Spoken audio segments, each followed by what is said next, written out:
Hi everybody, I'm Bill Sanders and this is Watch Art Sci, the art and science of watch collection. Today we're going to talk about DC's classy collection. And I call it classy because the selections are all very classy. Some of the watches are a little older, but that's okay. They're well selected and I think you'll like it.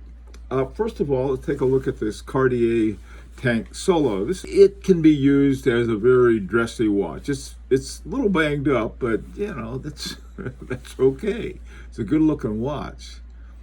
Now this next one is one I happen to like a lot because it's the kind of watch I like. It's a Blancpain Villeray, and DC said that this is used as sort of like an office watch. He wears it to work every day. He's been doing it for 24 years without any service to it. So this is a nice little watch. The Villeray is one of those good-looking watches that are not obtrusive. In other words, they don't have to shout, "Look at me," to be seen as a really classic watch. And the other thing about Villeray, you can find some that are fairly affordable. I don't know if this one is or not, but some are. Now this next one is one I've often thought of getting myself, and it's an Lange Sohne Saxonia thin, 37 millimeters. 37 millimeters is sort of at the bottom of my size. I usually go for up to around 42. I had a overseas Vacheron Constantin overseas for years, and it was 37. It was the original one, number one. This one is, again, it just has the kind of watch that I really like. It just has the watch. I know it sort of sounds funny, but it's a clean one, and it's very pretty, and yet sort of understated. That's what I've always liked about Vacheron Constantin. They always tend to be understated. Not all of them, but a good deal of them. And I see the same thing in the Saxonia. And it's a thin watch that can be used for a fairly formal occasion too, as well as it could work as an office watch, especially in a fancier office. Now this Paddock Philippe Gondolo 5019G. The Gondolo is really one of my favorite, if not my favorite style from Paddock Philippe. I think they have the most creativity in these. They don't have the most complication, but they do have a lot of creativity, and I like them a lot. The one I happen to like is the 5124G, but it's along the same lines as this one. It's a rectangular shaped watch, again, clean as a whistle.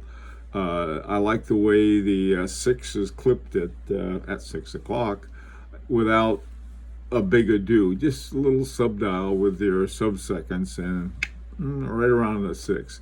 Some people it drives nuts. I know that. Not me. I think it's sort of cool. It adds a certain style to it. Now this next one, this is why it's such a classy collection. Everyone is, oh, this is my favorite from this group, and this is certainly true with the Jaeger-LeCoultre Reverso Medium Duo. I tend to go for a little larger size and medium, but some people like larger, some medium. My wife has a small one, so there's a lot to be had with the Jaeger-LeCoultre, and this one is so cool. I see this more of a dual timer rather than a night and day watch. And it's sort of the one side is the right now time, and the other side is the whatever travel time you're on. Now, sometimes people use it, they'll put the home time as their travel time, and or vice versa. And it's a great watch for dual time, and you can have it in offsets like India, for example. You can set one to a half-hour difference in terms of the minutes of the hour. Other GMTs you can't do that with. Now, this Rolex Datejust is one of the best looking ones I've seen. It doesn't have sort of the harder look that the ones with darker dials are quite as blinding as the ones I like, or the polar dials. This one, I think, has just a very smooth dial to it, with the color makes it smooth.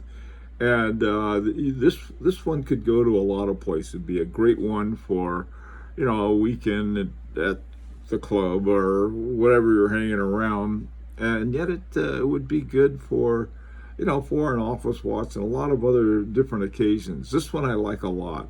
Datejust is, I think the colors make a huge difference with the Datejust, not just for the mood, but for the general use of them. One color will tend to be more formal, others more sporty. But this is a cool looking one that I like a lot. Now, this one is a Casio F91. The thing that DC said he liked this one for was for hikes, and he's got so much more sense than I have. Yeah, I'll wear my FP Journe on a hike, like, oh boy, I like wearing it, and not really think what I should be thinking. I might, bump into something or fall down or, get it wet or something like that. But I think, if you have a good collection like DC has with some really classy watches, having something like a G-Shock or the F91 is probably a good idea. It makes a lot more sense. Ever since I got my sports watch with a rubber strap on it, I feel a lot more comfortable wearing it out because I'm not worrying about getting wet. It's a big, tough watch. But I don't have something like this Casio or like a G-Shock. And I probably need something like that, but I have a pretty sedate lifestyle, so not as much. Now, in terms of suggesting watches, I'm a little at a loss because, first of all, DC likes the same watches I like, and they're right there. The other thing is that DC told me he's got a Vacheron Constantin Traditionnel small seconds on the way. And that is certainly another one that you could use for a fancier office watch and certainly for a dress watch. There's something of a lot of things. I might suggest you get something like, something like a sports watch, a real, that is a luxury sports watch, I guess is what the words I'm looking for. It took me long enough to get one, and when I found it, I thought, okay, yeah, I really do need one.